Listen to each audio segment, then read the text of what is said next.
नमस्कार, खबर जारी न्यूज 24 पर मैं हूं आपके साथ मकसूद खान। बुलेटिन की शुरुआत बड़ी और अहम खबर के साथ। बिहार विधानसभा चुनावों से जुड़ी इस वक्त की बड़ी और अहम खबर एआईएमआईएम से जुड़ी हुई है। एआईएमआईएम ने बिहार विधानसभा चुनावों के मद्देनजर अपने उम्मीदवारों की पहली लिस्ट जारी कर दी है। पहली लिस्ट में 16 जिलों के 32 उम्मीदवारों के नाम शामिल। ओवैसी इससे पहले महागठबंधन में शामिल होने की कोशिश कर रहे थे। किशनगंज, दरभंगा में 4-4 सीटों पर एआईएमआईएम ने अपने उम्मीदवार उतारे हैं। पूर्णिया में 3 सीटों पर उम्मीदवार चुनाव लड़ेंगे। एआईएमआईएम के अररिया और गया की 2-2 सीटों पर भी उम्मीदवार उतार दिए गए हैं। एआईएमआईएम ने उम्मीदवारों की पहली लिस्ट जारी की। इससे पहले महागठबंधन में शामिल होने के लिए बाकायदा लेटर लिखा गया था आरजेडी अध्यक्ष लालू प्रसाद यादव को बहुत पहले, जो प्रदेश अध्यक्ष हैं अख्तर उल ईमान, उनकी तरफ से, कि उन्हें 5 सीटें दे दी जाए और महागठबंधन में शामिल कर लिया जाए। सीमांचल में खासी मौजूदगी एआईएमआईएम की पिछले 2020 के विधानसभा चुनावों में देखी गई थी, जब 5 विधानसभा सीटें जीतकर एआईएमआईएम ने अपना खाता खोला था बिहार में। एआईएमआईएम बिहार ने बड़ी कोशिश की कि सेकुलर वोटों का बिखराव न हो और लोग एक साथ मिलकर लड़ें, जो लोग ईमानदारी के साथ सांप्रदायिक शक्तियों को शिकस्त देना चाहते हैं। लेकिन बड़े घटक दलों ने हमें इसका अवसर न दिया, जिसके नतीजे में मुझे तीसरा गठबंधन बनाना पड़ रहा है। ऋषिकेश मेरे सहयोगी इस वक्त हमारे साथ जुड़ चुके हैं। ऋषिकेश, आखिरकार एआईएमआईएम ने अपने उम्मीदवारों का ऐलान कर दिया और 32 उम्मीदवारों की ये लिस्ट। पिछली विधानसभा चुनावों से भी ज्यादा उम्मीदवार इस बार। महागठबंधन की टेंशन क्या इससे और ज्यादा बढ़ेगी? बिल्कुल मकसूद, जो बात असदुद्दीन ओवैसी की पार्टी कहती रही और उन्होंने कहा कि उनके लाख मनाने के बावजूद उन्हें महागठबंधन में जगह नहीं मिली और उसका वो पहली किस्त भुगतान के तौर पर कर रहे हैं। जो 16 जिलों में 32 सीटों का जो उन्होंने उम्मीदवारी का ऐलान किया है मकसूद, वो निश्चित तौर पर महागठबंधन के खिलाफ है और महागठबंधन को बड़ा नुकसान हो सकता है। जो मैं आपको तस्वीर में दिखा रहा हूँ, देखिए कि किशनगंज जो है, किशनगंज का जो जिला है, किशनगंज में 3 विधानसभा की सीटें हैं, बहादुरगंज, ठाकुरगंज और कोचा धामन। तो मैं ये कह रहा हूँ कि देखिए ये 3 जो सीटें थी मकसूद, उसमें लोकसभा 2024 के चुनाव में एआईएमआईएम को 3,05,000 वोट आए और जो 3 सीट है, पिछले बार 2020 के विधानसभा चुनाव में 5 सीटें जो एमआईएम जीती थी मकसूद, उसमें 3 सीटें ये थी, बहादुरगंज उनके कोटे में थी, ठाकुरगंज और कोचा धामन। किशनगंज की जो सीट थी वो कांग्रेस के कोटे में थी, लेकिन यहाँ भी उम्मीदवार और वहाँ भी तकरीबन 50,000 वोट आए थे। ये चारों किशनगंज की ऐसी सीटें हैं मकसूद जहाँ पे शेरशाह सूरी और सुरजावादी मुसलमानों के बीच का बाइफर्केशन है। 70% आबादी जहाँ मुसलमान की है और लोकसभा 2024 के चुनाव में कांग्रेस इस सीट पर भले ही जीत गई थी, लेकिन इन 3 विधानसभा सीट में सबसे ज्यादा एआईएमआईएम का वोट आया था, 90,000, 70,000 और 68,000। तो आप देखिए कि ये चारों सीटों पर मजबूती से एआईएमआईएम चुनाव उतरेगा और महागठबंधन का पलीता लगाएगा। जो सबसे बड़ा नुकसान, हालांकि 70% आबादी है तो ट्रायंगुलर मुकाबला होगा, तो कहा जा रहा है कि महागठबंधन को इसमें बढ़त हो सकती है, लेकिन सबसे बड़ी चुनौती फिर उन्हीं सीमांचल के इलाके में है। पूर्णिया में जो 3 सीटें हैं, अमौर, बायसी और कस्बा, ये तीनों ही सीटें जो मकसूद है वो 45-40% से ज़्यादा मुसलमान वाली है और निर्दलीय के तौर पर जब पप्पू यादव वहाँ चुनाव जीते तो इन तीनों ही विधानसभा चुनाव में पप्पू यादव को लीड मिला था और जहाँ पे मुसलमानों की तादाद 40% से ज़्यादा है। इन तीनों सीट, जिसमें बायसी और अमौर, ये दोनों ही सीटें पिछले बार एआईएमआईएम के खाते में थी, बाद में पाला बदलकर वो शिफ्ट हो गए थे, तो यहाँ भी चुनावी मैदान में उतारा है। कटिहार का जो 3 सीट है, बलरामपुर, प्राणपुर, मनिहारी, बरारी और कदवा, इसमें कदवा ऐसी सीट है मकसूद, और पूरे बिहार के लोग जानते हैं कि शकील अहमद जो नेता प्रतिपक्ष हैं बिहार में, कांग्रेस के विधायक दल के नेता, माफ करिएगा, वो इसी कदवा से जीतते हैं और यहाँ भी मुसलमानों की तादाद 40% है, जिसमें शेरशाहपुरी और सुरजापुरी जो मुसलमानों के 2 तादाद हैं और यहाँ भी एआईएमआईएम ने मजबूत उम्मीदवार उतारा है। यहाँ भी महागठबंधन को नुकसान होगा, शकील अहमद के लिए बड़ा मुश्किल रहा है। जो मनिहारी है, बलरामपुर है, वो इलाका है जो एक तरफ बंगाल है, पश्चिम बंगाल है और दूसरे तरफ नेपाल की सीमा उधर लगती है मकसूद, और दोनों ही जगहों पे जब भारतीय जनता पार्टी घुसपैठिया या फिर बाहरी या बांग्लादेशी का मुद्दा उठाती है तो पोलराइजेशन जो सबसे ज़्यादा होता है हिंदू और मुसलमान का वो इन्हीं इलाकों में होता है। अब देखिए कि आप मगध के क्षेत्र में आ जाइए। ये तो मैं आपको सीमांचल की बता रहा था मकसूद। जो मगध का क्षेत्र है, शेरघाटी और बेला, ये दो वैसी सीट है। बेला में जनसुराज जो उपचुनाव लड़ी थी मकसूद, उनके वोट को, उनके जो उम्मीदवार थे, मुस्लिम उम्मीदवार थे, उनको 25,000 वोट आए थे। अब वहां से इस बार AIMIM उतारी है और वहां भी तकरीबन 35 से 38,000 मुसलमान के वोट, मुस्लिम आबादी है जो वोटर हैं। और अगर वहां भी AIMIM ने अपना कैंडिडेट उतारा है, अगर मुस्लिम वोट काटे तो फिर ये नुकसान महागठबंधन को होगा। आप मोतिहारी में ढाका और नरकटिया देख लीजिए, ये वो इलाके हैं जहाँ पे 25% से ज़्यादा मुसलमान हैं मकसूद। और अगर यहाँ AIMIM उम्मीदवार उतार रहा है तो ये महागठबंधन के खिलाफ, महागठबंधन के वोट काटेंगे। जो नवादा शहर की सीट है। और देखिए सबसे मजेदार बात है मकसूद की, जो भागलपुर का इलाका है, नाथनगर और जो भागलपुर शहर का क्षेत्र, जब वोट अधिकार यात्रा निकाली जा रही थी तो उन इलाकों में जो सबसे ज़्यादा बुनकर हैं, सिल्क उद्योग से जुड़े हुए हैं, वहाँ पे मुसलमानों की तादाद 40% है वो दिन, ये दो विधानसभा सीट में। और यहाँ भी MIM ने चुनावी मैदान में अपना उम्मीदवार उतारा है। तो वहाँ भी महागठबंधन यानी कांग्रेस दोनों सीटें जीती हुई है, नाथनगर और भागलपुर, जहाँ से अजीत शर्मा है चुनावी मैदान में और वो मौजूदा विधायक है। यहाँ भी MIM ने उम्मीदवार उतारकर, तो ये जो पूरा उम्मीदवार है, 32 उम्मीदवारों की जो लिस्ट है, उसमें 25 से 26 ऐसी सीटें हैं मकसूद जो सीधे महागठबंधन के उम्मीदवारों को झटका देगी। अगर असदुद्दीन ओवैसी इलाकों में प्रचार करते हैं और अगर वोट बटे 2020 के चुनाव की तरह, तो निश्चित तौर पर इसका नुकसान महागठबंधन को होगा। इसीलिए जब ये टिकट का ऐलान कर रहे थे तो अख्तरुल इमाम जो प्रदेश अध्यक्ष हैं, उन्होंने कहा कि हमारे लाख कहने के बाद, मिन्नते के बावजूद भी उन्हें महागठबंधन में जगह नहीं मिली है।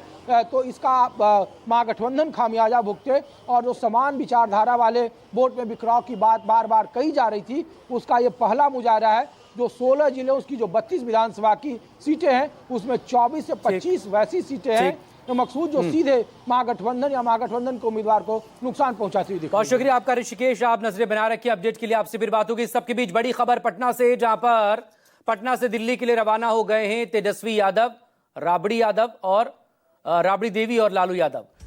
बड़ी खबर इस वक्त आपके सामने न्यूज़ 24 पर है। पटना से दिल्ली के लिए रवाना हुए हैं और आज तेजस्वी यादव की मुलाकात भी होनी है कांग्रेस अध्यक्ष मल्लिकार्जुन खड़गे और राहुल गांधी से, क्योंकि महागठबंधन में सीट शेयरिंग को लेकर अभी कुछ भी साफ नहीं हो पाया है। तो इस पर सबकी नजरें यहां पर टिकी हुई हैं। इस सबके बीच पटना से दिल्ली के लिए तेजस्वी यादव रवाना हो गए हैं। क्या बोल रहे हैं ये सुनिए। परिवार के पास सरकारी नौकरी नहीं है, उस परिवार को सरकारी नौकरी मिलेगा और 14 नवंबर के बाद से बिहार की जनता बेरोजगारी से मुक्ति पाएगी। तो एक बार फिर से अपने उसी वादे को दोहराते नजर आए दिल्ली रवाना होने से पहले तेजस्वी यादव, जो इससे पहले वो कर चुके हैं। इधर मल्लिकार्जुन खड़गे की बैठक में मौजूद रहेंगे राहुल गांधी भी। सीट शेयरिंग को लेकर आज मुहर लग सकती है दिल्ली में। बड़ी खबर आपके सामने, आज सीट शेयरिंग पर मुहर लग सकती है। सौरभ कुमार मेरे सहयोगी इस वक्त हमारे साथ जुड़ गए हैं। सौरभ, पटना से दिल्ली के लिए रवाना हो चुके हैं तेजस्वी यादव और आज कांग्रेस से बैठक होनी है। सीट शेयरिंग को लेकर अभी कुछ भी साफ नहीं हो पाया है। उम्मीद है कि आज ये मसला भी सुलझ जाएगा।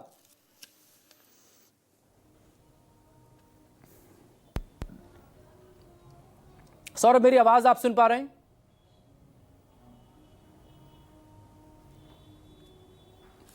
पहले सौरभ से हम बात करने की कोशिश करेंगे, लेकिन ये बड़ी खबर लगातार हम इस पर बने हुए हैं।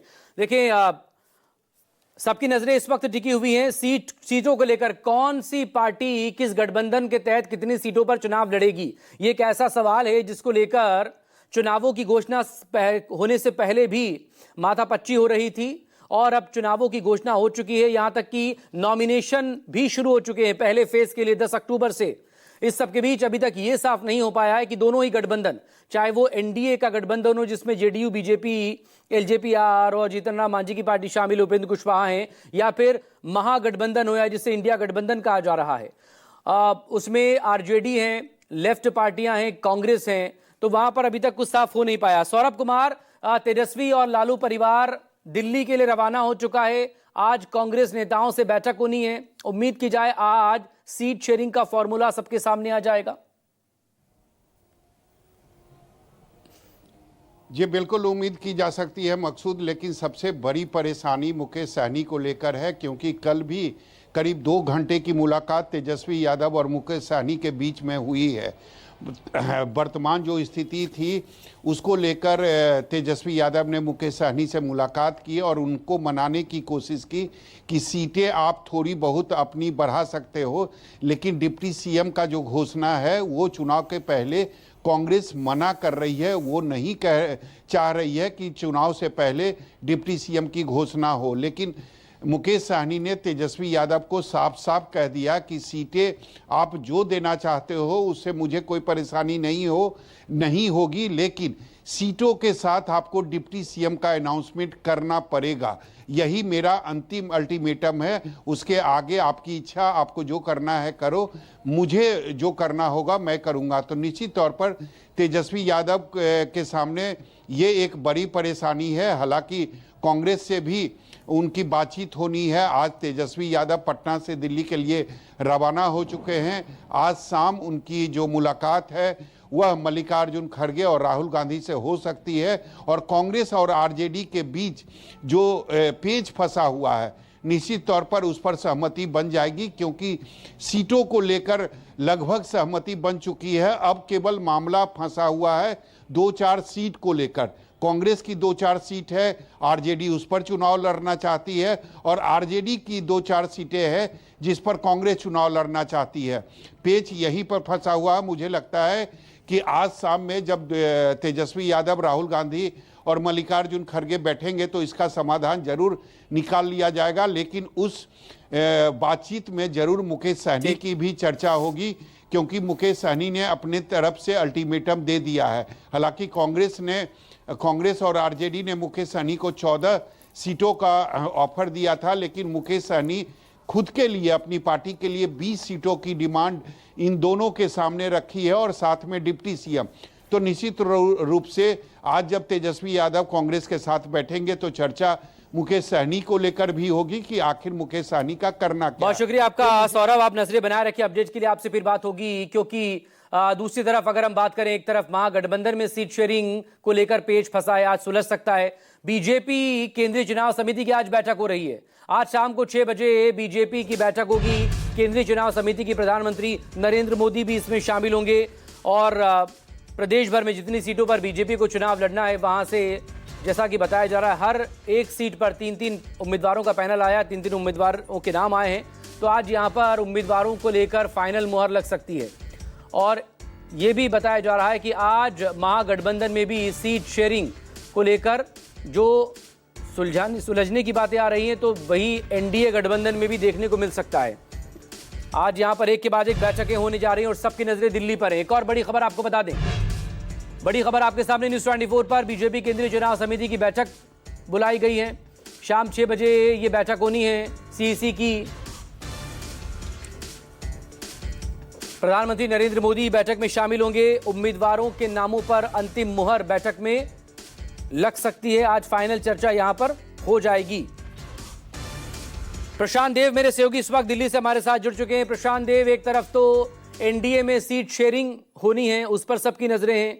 अहम बैठक आज बुलाई गई थी जेपी नड्डा और अमित शाह के साथ, जेडीयू के नेता ललन सिंह और संजय झा की। दूसरी तरफ आज बीजेपी की केंद्रीय चुनाव समिति की बैठक भी होनी है।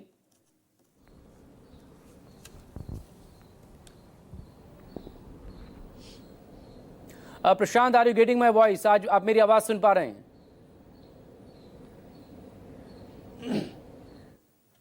ठीक है, प्रशांत से हम कनेक्ट करने की कोशिश कर रहे हैं, लेकिन बड़ी खबर आपको बता दें, इस वक्त आपके सामने न्यूज़ 24 पर है। बीजेपी केंद्रीय चुनाव समिति की आज शाम 6 बजे बैठक यहां पर रखी गई है, और उम्मीदवारों को लेकर आज फाइनल यहां पर मुहर लग सकती है। उम्मीदवारों के नाम पर आज यहां मंथन होगा, और इसके बाद मुहर इस पर लग सकती है। दूसरी तरफ एनडीए में सीट शेयरिंग को लेकर भी आज फॉर्मूला निकल सकता है, या फिर सब कुछ साफ हो सकता है, क्योंकि इससे पहले सहयोगी दलों से लगातार बात हो रही थी। कल ही को लेकर अगर हम बात करें, कल शाम के वक्त में लंबे वक्त तक बैठकें चलती रही। बीजेपी की अपनी बीजेपी के राष्ट्रीय अध्यक्ष जेपी नड्डा के आवास पर, जिसमें बीजेपी बिहार के प्रभारी धर्मेंद्र प्रधान भी थे और संगठन महासचिव उसमें शामिल रहे थे। इस सब के बीच बाद में फिर अलग से जेपी नड्डा और अमित शाह के बीच देर रात तक बैठक यहां पर हो रही थी। आज जेडीयू के नेताओं से फाइनल बातचीत यहां पर होनी है। प्रशांत देव मेरे साथ जुड़ गए। प्रशांत, अपडेट साहब आपसे चाहेंगे एनडीए खेमे को लेकर। देखिए, एनडीए की बात यह है कि आज 12 बजे कोर ग्रुप की बैठक हो रही है बीजेपी की, और उसके बाद ये बहुत महत्वपूर्ण बैठक हो रही है जिसमें कि जेपी नड्डा के आवास पे होनी है और सीट शेयरिंग को लेकर के होनी है। उसके बाद हो सकता है कि जो एनडीए के तमाम नेता दिल्ली में मौजूद हो उनको भी बुला लिया जाए और सीईसी की बैठक के पहले सब कुछ तय कर लिया जाए। लेकिन अभी तक जब हम आपसे बात कर रहे हैं, सीट शेयरिंग फार्मूला पूरी तरीके से स्पष्ट नहीं है। देखिए, जब सबसे पहली आवाज़ जीतनराम मांझी ने उठाई थी, उन्होंने कहा हमको 15 सीट चाहिए कम से कम, नहीं तो हम अलग रास्ता भी अपना सकते हैं अंतिम विकल्प के तौर पे। वो स्थिति अभी भी बनी हुई है क्योंकि उनको जो जानकारी मिल रही है 7 पर ही रखा गया है। चिराग पासवान से संकेत ये मिल रहे हैं कि बात साफ हो गई है। चिराग पासवान को 35 सीट की बातें आ रही थी, हालांकि उनके मुंह से नहीं बोला गया, लेकिन अंत में जब नित्यानंद राय के बाद जब सहमति बनने वाली बात आई, उस तरह के संकेत दिए गए, तो 26 ऐसी जानकारी मिली कि 26 सीट उनको मिलेगी। तो जो फार्मूला एक तरीके से तय सूत्रों से मिल रहा है, जो तय हुआ है, 101 जेडीयू, 100 बीजेपी, 26 चिराग पासवान और 7 हम जीतनराम मांझी को। लेकिन ये अभी फाइनल नहीं है, अभी भी इसमें लोगों को दिक्कत हो रही है, यानी कि अभी समस्या हो रही है। लोग अभी चाहते हैं, जीतनराम मांझी चाहते हैं उनको और ज्यादा सीटें चाहिए। आप नजरें बनाए रखिएगा प्रशांत, आप नजरें बनाए रखिएगा। अपडेट के लिए आपसे फिर हम बात करेंगे इसको लेकर, क्योंकि दिन भर ये बैठकों का दौर भी चलता रहेगा। छोटे से ब्रेक के बाद खबरें जारी हैं, देखते रहिए न्यूज़ 24।